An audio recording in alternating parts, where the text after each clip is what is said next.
महाराष्ट्र राज्याचे उपमुख्यमंत्री आदरणीय अजितदादा यांचं विमान दुर्घटनेमध्ये दुःखद निधन झालं।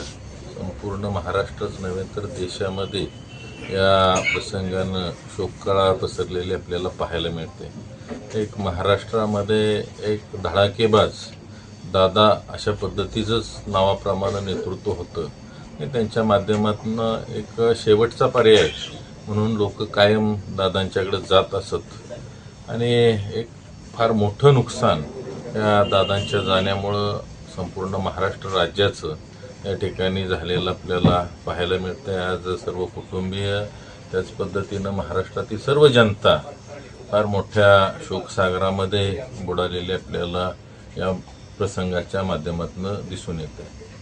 दादांना या ठिकाणी कारड उत्तर विधानसभा मतदारसंघाच्या वतीनं भावपूर्ण श्रद्धांजली अर्पण करतो।